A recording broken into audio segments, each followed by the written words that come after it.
Bismillahirrahmanirrahim. Assalamualaikum warahmatullahi wabarakatuh. Waalaikumsalam warahmatullahi wabarakatuh. Alhamdulillahirrahmanirrahim. Puji dan syukur kita persembahkan kehadirat Tuhan Yang Maha Kuasa, yang mana pada kesempatan hari ini kita masih berikan kesempatan sehingga kita dapat menghadiri kegiatan sosialisasi tentang budaya positif ini. Dan sebelum kita memulai kegiatan kita ini, baiknya kita berdoa sama-sama dengan mengucapkan lafaz basmalah. Bismillahirrahmanirrahim.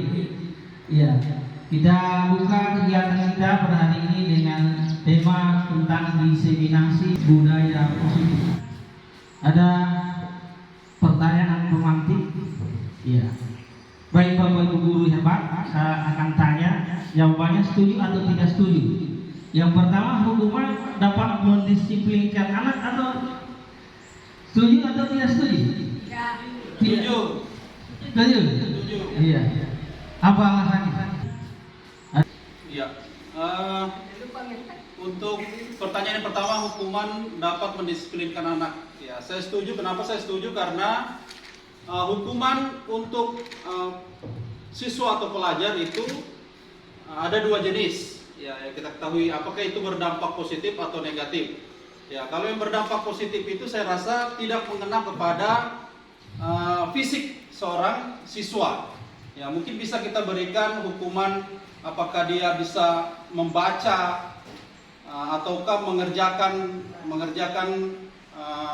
soal-soal di depan kelas, sehingga apa yang dia lakukan kesalahan yang dia lakukan sebelumnya bisa dilakukan hukuman seperti itu, agar bisa ada efek jerak kepada anak tersebut. Seperti itu, Pak. Iya, terima kasih Pak Sarifudin telah memberikan satu konsep bahwa hukuman dapat mendisiplinkan anak, artinya dia setuju.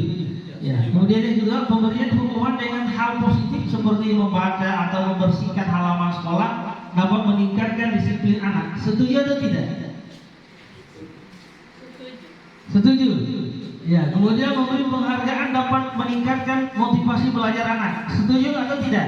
Setuju, Pak. Setuju. Iya, setuju.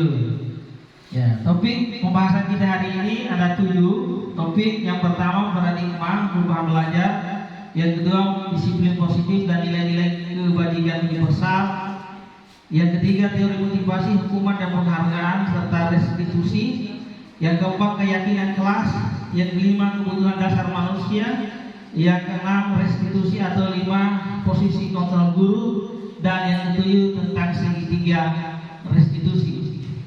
Iya, dalam membangun budaya positif didasari dari tujuan pendidikan yang telah digagas oleh Bapak Pendidikan kita Ki Hajar Dewantara.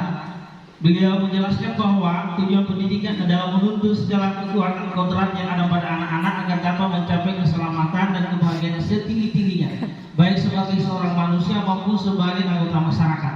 Oleh sebab itu pendidik hanya dapat menuntut tumbuh atau hidupnya kekuatan kodrat yang ada pada anak agar dapat memperbaiki lakunya, bukan dasarnya hidup dan tumbuhnya kekuatan kodrat anak. Evaluasi konsep itu dalam pembelajaran sekarang itu namanya literasi. Iya, kita buka dulu anak-anak bagaimana menghubungkan konsep-konsep yang kita akan pelajari. Dia baca dulu konsepnya apakah dalam bentuk video, dalam bentuk bacaan. Nah, setelah itu baru mereka diskusikan. Kita buka namanya ruang kolaborasi. Di situ anak-anak diskusi kelompok dalam pelajaran nanti ke depan itu yang kita akan kembangkan. Nah, setelah itu baru mereka akan sampaikan demonstrasi. Mereka akan demonstrasikan hasil diskusi mereka akan sampaikan secara berkelompok, ya, atau mewakili kelompoknya. Setelah itu baru kita lakukan elaborasi, kita hubungkan dari yang mereka dapatkan dengan materi yang kita sampaikan, jadi kita elaborasi, kita simpulkan. Setelah itu kita koneksi antar materi, dan terakhir kita lakukan namanya aksi nyata. Aksi nyata itu mungkin dalam bentuk refleksi apa yang mereka pelajari. Dalam refleksi itu ada istilah refleksi menggunakan 4P. Ya, refleksi itu yang pertama peristiwa. Anak-anak itu suruh dia cerita apa peristiwa yang mereka lakukan, pembelajaran apa yang mereka lakukan, ilmu apa yang mereka dapatkan dalam kegiatan pertemuan yang kita lakukan. Kemudian perasaan. Nah, mereka tuangkan apa perasaan-perasaan anak-anak itu ketika mereka mengikuti pembelajaran. Apakah perasaannya senang atau perasaannya tidak senang? Mereka akan tuangkan nanti di dalam refleksi. Ya, sehingga nanti ketika kita melihat refleksi anak-anak, guru akan melihat bahwa ternyata dalam pembelajaran saya ini ada siswa yang tidak senang. Nah, dalam refleksi itu akan terbaca. Kemudian yang ketiga kita melakukan pembelajaran apa yang mereka dapatkan, dan terakhir penerapan yang ke depan. Ilmu yang mereka dapatkan mau dikemanakan itu ilmu. Nah, itu dalam refleksi. Ya, saya kira itu ada yang positif, lebih dan kurangnya minimalkan. Sekali lagi saya ucapkan terima kasih kepada Bapak Kepala Sekolah dan kepada seluruh teman-teman dewan guru. Mudah-mudahan apa yang telah kita lakukan hari ini, kegiatan sosialisasi ini bisa kita implementasikan, kita terapkan dalam kehidupan sekolah kita ini, karena ini penting. Bagaimana membangun budaya positif di sekolah kita. Sekali lagi saya ucapkan terima kasih yang sebesar-besarnya. Wabillahi taufiq wal hidayah.